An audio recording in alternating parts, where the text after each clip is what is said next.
on the synthesis and formalization of Hayek, Nash, and Szabo's proposals for the optimization of the existing global legacy currency systems, which is the 14th essay in my enumerated series. Our final tool is we don't need to bring Hayek or Nash's proposal with us entirely. Of his theoretical and useful device, the ICPI, Nash said, quote, "The concept I developed of ideal money became, in my view of it, sufficiently advanced when I conceived of a practical basis for a standardization of the comparison of value of a currency with an appropriate standard or ideal.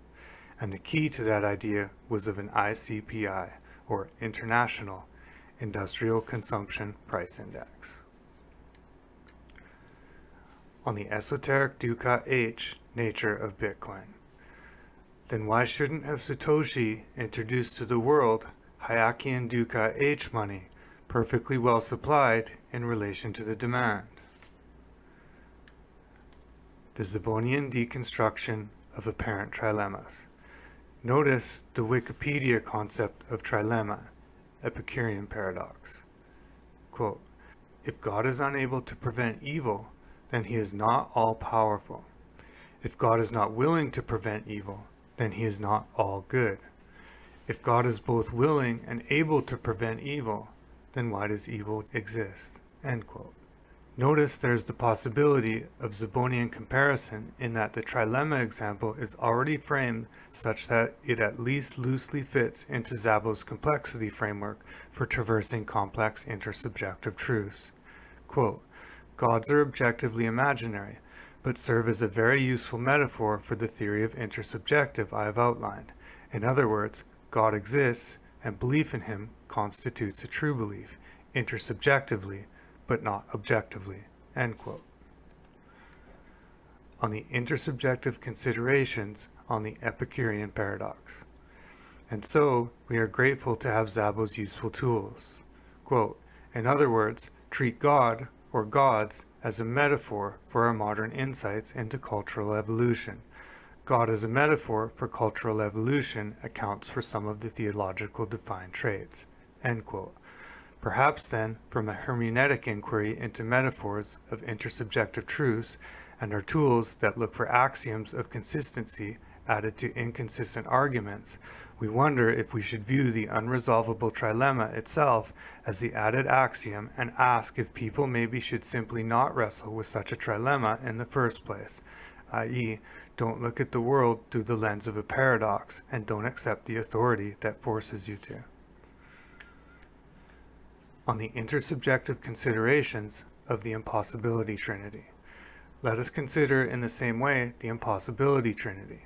Quote, "The impossibility trinity, also known as the impossible trilemma, the monetary trilemma, or the unholy trinity, is a concept in international economics and international political economy which states that it is impossible to have all three of the following at the same time: a fixed foreign exchange rate, free capital movement, absence of capital controls, and an independent monetary policy." End quote. Hayek's ducat had no capital controls and traded an independent monetary policy for a fixed exchange. Quote, "I would announce the issue of non-interest-bearing certificates or notes and the readiness to open current check accounts in terms of a unit with a distinct registered trade name such as ducat.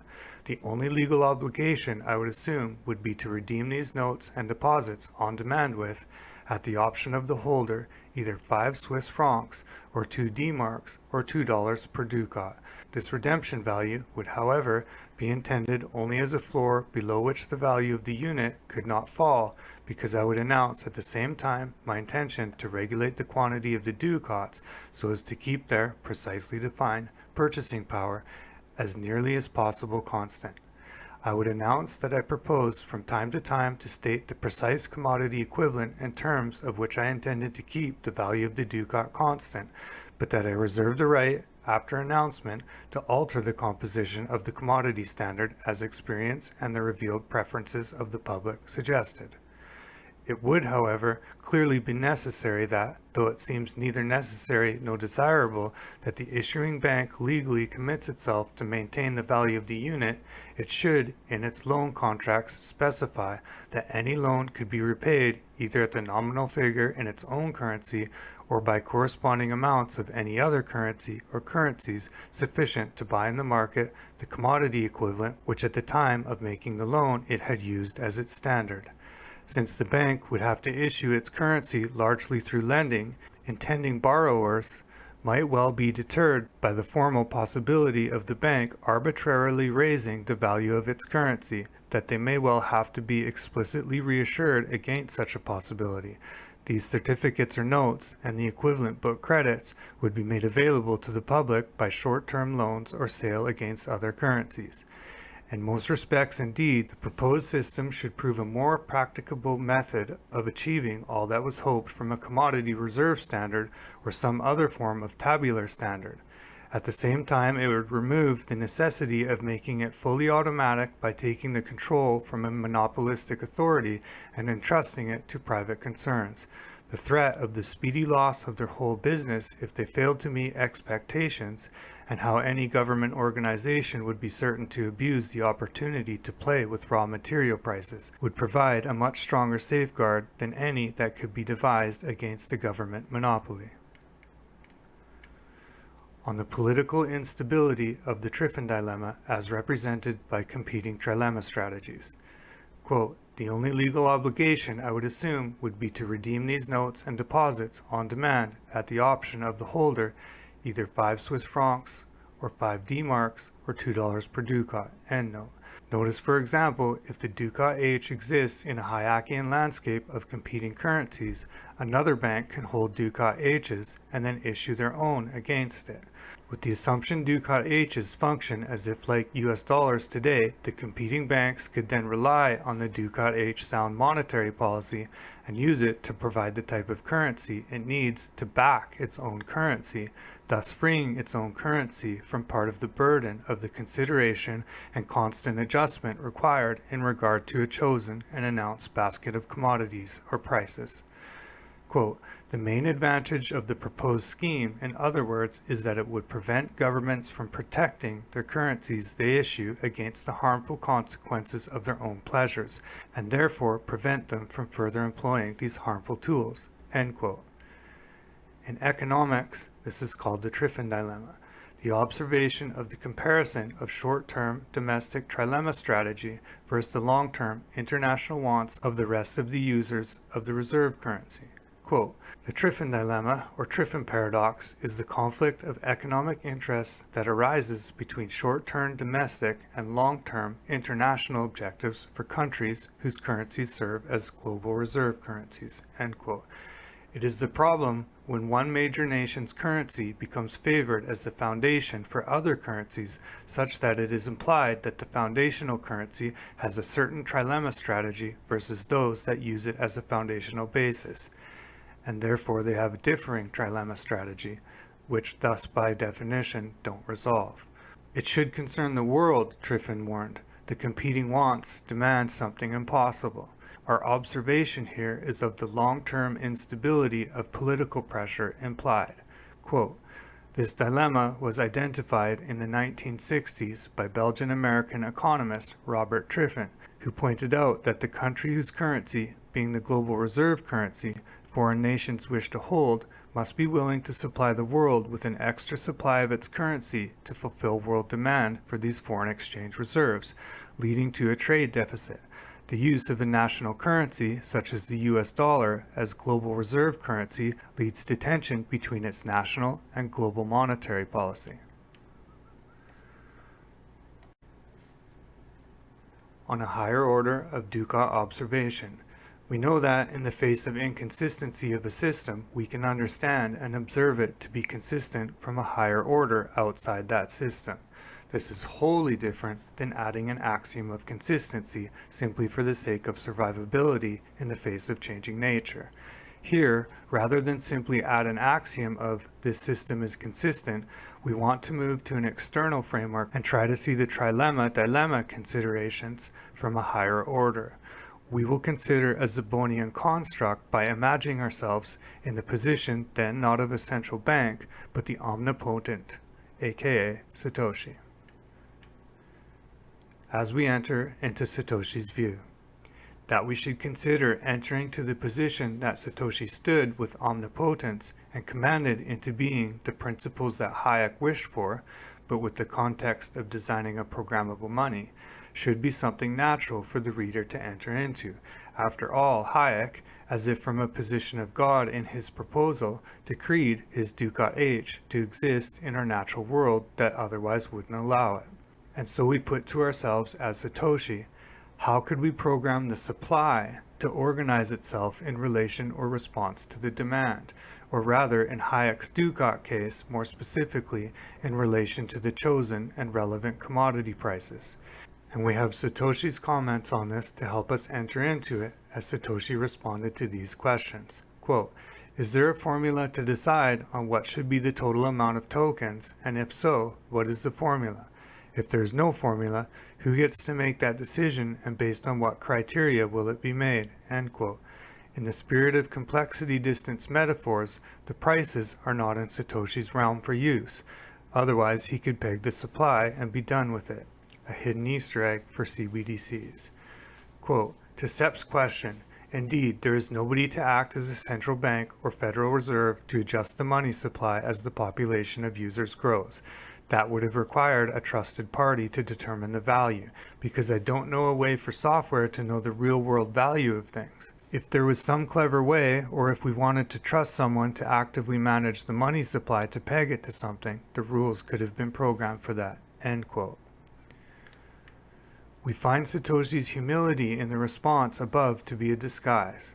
There is no programmatic way to manage the money supply in response to changes in prices. Satoshi, in the face of the impossibility trilemma, can't use option 1 of a fixed foreign exchange rate, free capital movement, and independent monetary policy. On Satoshi's wrapping of Hayek's ducat. And so we let Satoshi make the infallible declaration, quote, "I shall declare this supply schedule in which I shall make adjustments of the demand to meet." This achieves the ends of the ducat H money, but by adjusting the demand side to match the previously stated supply instead of the supply to match the demand. It's a clever corollary of Hayek's implementation of a ducat H. Satoshi wraps the ducat. It's also a reasynthesis of the quantity and subjective theories of money, finite in supply and yet elastically adjusted in regard to its demand.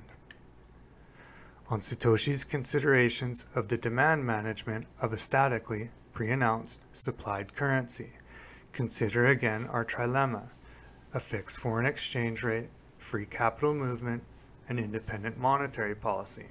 Satoshi can't use option 1 as he has no programmatic access to prices.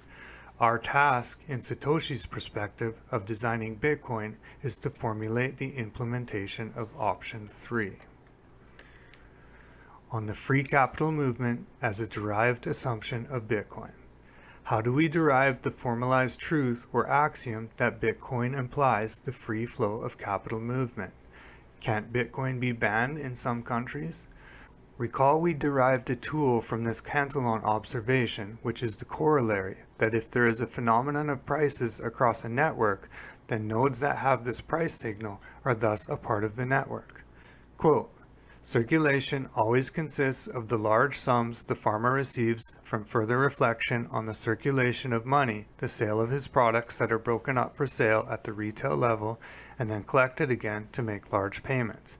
This money may be considered as constituting the circulation between the city and the countryside, irrespective whether some of it leaves the city or remains there entirely. All of the circulation is carried out between the state's inhabitants, and all of them are fed and maintained in respect through the land's produce and the raw materials of the countryside. For example, it is true that the wool drawn from the countryside, when made into cloth in the city, is worth 4 times more than its previous value. but this increase in value, which is the price of the city's workers and manufacturers, is exchanged again for the countryside's produce, which serves to maintain these workers." End quote. Our assumption here is simple yet significant. From a Satoshian perspective of implementing a Ducat H electronic money, the assumption of free capital movement maps agreeably, or in other words, quote, "The mere fact that there is one price for any commodity, or rather that local prices are connected in a manner determined by the cost of transport, etc., brings about the solution which, it is just conceptually possible, might have been arrived at by one single mind possessing all the information, which is in fact dispersed among all the people involved in the process." Quote by Hayek. Put more simply, any nation and its citizenry that has their own native currency and can see an exchange price for their currency with Bitcoin has, for all intents and purposes, witnessed Bitcoin's unstoppable nature of its free capital movement. On higher order observations as solutions to otherwise unresolvable lemmas. From Satoshi's perspective, before he had already coded Bitcoin, consider then that he meant to pre-declare the supply and steer the demand. Thus, his money will float and flow freely by giving up control of the monetary policy. On the nature and design of demand-stabilized Ducat H. Hayek means to solve our problems by the periodic correction of the supply of ducats in relation to its demand. Then let us consider the equivalent in which a stated supply is periodically adjusted by making adjustments based on its demand.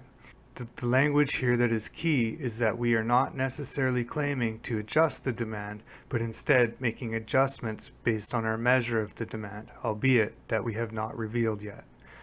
Such a derivation of Hayek's intent has zero complexity distance from this statement of Nash's. Quote, "The ultimately launched concept of ideal money became possible when I conceived of a practical basis for a standardization of the comparison of the value of the currency with an appropriate standard or ideal. And the key to that was the idea of an ICPI, or International Industrial Consumption Price Index. The implementation," Nash says, "that we showed is derivable and derived from either both the Ducat H and the ICPI made what Nash calls ideal money possible." On the zero-distance complexity peculiarity between Nash and Hayek's theoretical devices. Nash and Hayek's proposal each rely on the introduction of the same device for the same purpose. Hayek explains it as follows, quote, "Experience in the response of the public to competing offers would gradually show which combination of commodities constituted the most desired standard at any time and place. Changes in the importance of the commodities, the volumes in which they were traded, and the relative stability or sensitivity of their prices, especially the degree to which they were determined competitively or not, might suggest alterations to make the currency more popular. On the whole, I would expect that, for reasons to be explained later, a collection of raw material prices, such as that has been suggested as the basis of a commodity reserve standard, would seem most appropriate, both from the point of view of the issuing bank and from that of the effects of the stability of the economic process as a whole." End quote. Nash explains it the same. Quote, "A non-political value standard. A possible non-political basis for a value standard which could be used for a money would be a good ICPI statistic, where this acronym refers to Industrial Consumption Price Index, that could be calculated from the international prices of commodities such as copper, silver, tungsten, etc., that are used in industrial activities. We can see that times could change, especially if a miracle energy source were found, and thus, if a good ICPI index is constructed, it should not be expected to be valid, as initially defined, into all eternity. It would instead be appropriate for it to be regularly readjusted depending on how the patterns of international trade would actually evolve." End quote.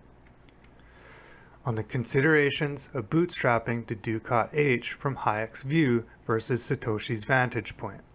Hayek stated of the exchange value of his Ducat, quote, "The only legal obligation I would assume would be to redeem these notes and deposits on demand with, at the option of the holder, either 5 Swiss francs, 2 D-marks, or $2 per ducat. This redemption value would, however, be intended only as a floor below which the value of the unit could not fall, because I would announce at the same time my intention to regulate the quantity of ducats, such as to keep their precisely defined purchasing power as nearly as possible constant." End quote. He needed an initial exchange price so he could say this, quote, "The real value at the price at which the ducats were first sold would serve as the standard the issuer would have to try to keep constant." End quote. What he is expressing is that it matters not exactly the initial value of the unit of the ducat. Rather, it's only that the value proposition needs a declaration of any sort. Consider then that Hayek meant to say, quote, "Given the initial value of X, I will periodically readjust to remain stable in relation to X," end quote, where X, he said, was to be, quote, "either 5 Swiss francs or 5 D-marks or $2 per ducat," end quote. On revisiting the significance of Bitcoin showing Mises to be inconsistent. This is a nuance that he missed in his work, it seems. Hayek is resolving Mises' regression theorem from habit and yet from natural experience. Because of our empirical observations of Bitcoin existing, we showed that Bitcoin does exist without previous commodity-based value, violating Mises. We showed that Bitcoin does exist without previous commodity-based value, violating Mises, and this caused us to use Zabonian deconstruction to find inconsistencies among the followers of Austrian branches of economics, that Mises would declare of his theorems, quote, "The theorems attained by correct praxeological reasoning are not only perfectly certain and incontestable, like the correct mathematical theorems, they refer, moreover, with the full rigidity of their apodictic certainty and incontestability to the reality of action as it appears in life and history. They are, like those of logic and mathematics, a priori. They are not subject to verification or falsification on the ground of experience and facts. They are both logically and temporally antecedent to any comprehension of historical facts." End quote. Nash, rather, has said, quote, "It seems plausible, or at least conceivable, that knowledge actually gained from the study of nature, plus cultural evolution, would in time lead to decisions, positive or negative, about the adoption of axioms relating to set theory that seem to us now as quite optional in merits." End quote. On Bitcoin's ability to transcend the Triffin dilemma. Bitcoin doesn't suffer from the political pressures of the Triffin dilemma. It has no short-term domestic wants that can conflict with its global use as a long-term stable currency, whether we believe it will be longer-term stable or not. Bitcoin forgoes a fixed foreign exchange rate. It implies free capital movement. And Bitcoin, as Satoshi declared previously in our essay, as our clever insight observation, stabilizes its demand function in order that it targets its supply, effectively foregoing an independent monetary policy, achieving Hayek's intent. Bitcoin as a demand-side stabilizing ducat H money. Bitcoin has the property to be ducat H money, not because its supply is elastic to its demand, but that in reverse, as a derivable corollary, its demand factor is elastically regulated to its pre-stated supply. On the computational shortcut to the cleverness of the demand function for Bitcoin. In a previous essay, we showed how to derive this from each of Szabo and Nash's work. What we want to think of here is the cost to produce a new unit of currency in relation to the supply of that unit, as if it were considering the costless act of pegging our currency to the price of some exogenous commodity, with concern of the natural and generally associated political difficulties. We want to think of the simple formula of the quantity theory of money, the Cantillon framework, before we apply it to the Hayekian field. Consider a factor of increase in the production of a commodity we considered tying our currency to. In order to keep our supply schedule static, we must create a corresponding throttle on the demand to the supply. On the demand side, rearrangement of Szabo's Bitcoin. Szabo notes the exact possibility of observable factor reduction of production cost in his essay Bitgold. Quote, "It might be possible to be a very low-cost producer by several orders of magnitude and swamp the market with Bitgold." End quote. He then makes the clever observation that based on the periodicity of the system, it is rearrangeable into its summable sigma form. Quote, "Since Bitgold is time-stamped, the time created as well as the mathematical difficulty of the work can be automatically proven. From this, it can usually be inferred what the cost of producing during that time period was." End quote. Eureka! This renders Bitgold from what would be asymptotically increasing Ducat plus money, i.e. increasingly cheaper to produce money, to a Ducat H money.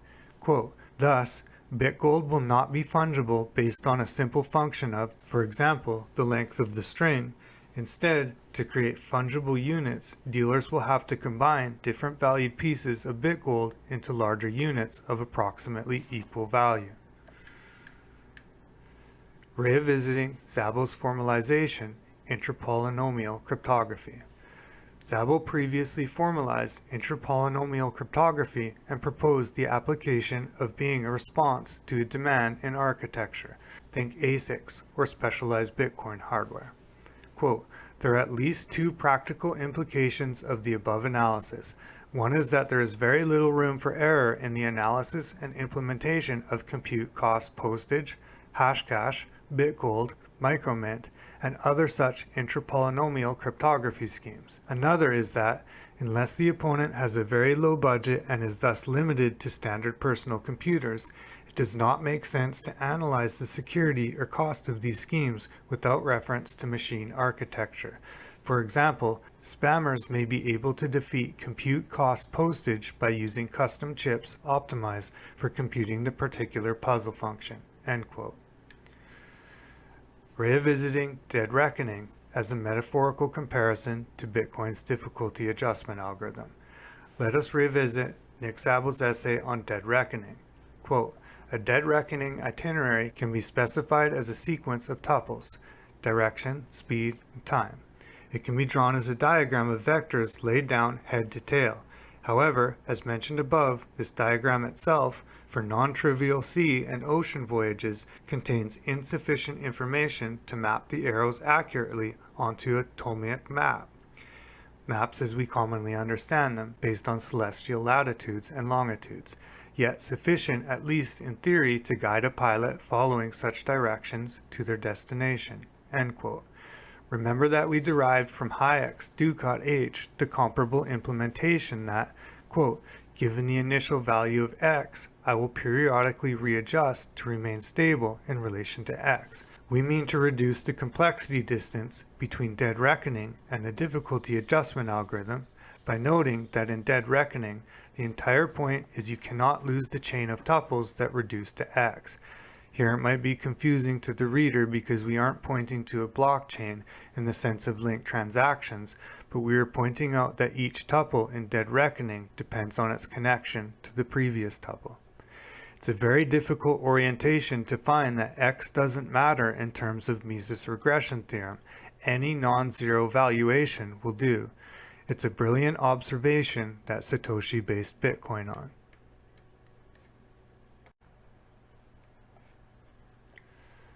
On process control arrangements as a metaphorical comparison to Bitcoin's difficulty adjustment algorithm. Thus, with regard to Szabo's Bitgold, we consider a predetermined supply schedule and need to adjust the computation factor in face of an unknown and changing demand schedule as the summation of the periods of issuance. Supply equals the sum of the periods of the computation factor offset divided by the total architecture output. Notice Szabo doesn't assume a finite supply, nor is our formalization bound by it, nor was the Ducat H, contrary to Safeteen's lies. For each period, then, we want to adjust the computation factor offset in response to the total efforts of the architecture. Satoshi introduced metaphors of mining for gold. This is a hermeneutic statement rather than of history and etymology. We want to find out how we can adjust the proof of work function to counter the changes in mining power. We have found the impasse from Szabo. Quote, Does not make sense to analyze the security or cost of these schemes without reference to machine architecture. However, solving this would remarkably give us Hayek's Ducat age. How do we pre-predict the totality of mining efforts for a period such that we can offset the increase or decrease in computation effort, but before we even know it? In fact, how could Satoshi possibly expect to even measure the totality of mining efforts of the network? We find the answer as a process control solution. Quote, by using the approximate miss of the last period's Ducat ratio with respect to its predicted target. That's Zhao quote. On mapping Szabo's Bitgold to Nash's proposal for ideal money and Hayek's Ducat proposal. Here we are able to borrow from a special framing from Nash's proposal, or rather the concept of idealness as a higher order implementation of Hayek's Ducat. Consider what we suggested was Szabo's Eureka observation. Quote, since Bitgold is time-stamped, the time created as well as the mathematical difficulty of the work can be automatically proven. From this, it can usually be inferred what the cost of producing during that time was. Why is this important? Because it organizes and identifies each piece of Bitgold by the total computational effort of its associated period. It's a brilliant observation of Szabo's. He has arranged Bitgold as a formalized implementation of Nash's ideal money and Hayek's Ducat by the specific notation we express as Ducat H. On the termination of the recursive nature of periodic dead reckoning adjustments. We recall that Nash noted, quote, the ultimately launched concept of ideal money became possible when I conceived of a practical basis for a standardization of the comparison of the value of the currency with an appropriate standard or ideal, and the key to that was the idea of an ICPI, or an International Industrial Consumption Price Index, end quote. If we consider that Szabo's notion of arrangement of Bitgold as our target supply, we have a clever and strange arrangement such that in a given period we can expect to have missed our target by a matter of mining either too much, Ducat plus, or too little, Ducat minus, units as the effects of the inaccuracy of the previous period. Thus, we can bake into our algorithm a commandment from Satoshi. Quote, the current adjustment for the computation factor offset shall also make up for the discrepancy between the last adjustment. End quote. However, notice this doesn't also induce a prediction for the totality of the new mining efforts. That's because it's unnecessary. A process control algorithm of periodicity that self-retargets is, well, dead reckoning age technology. Like how Mises regression doesn't actually need termination on his inquiry, nor does the algorithm we just described.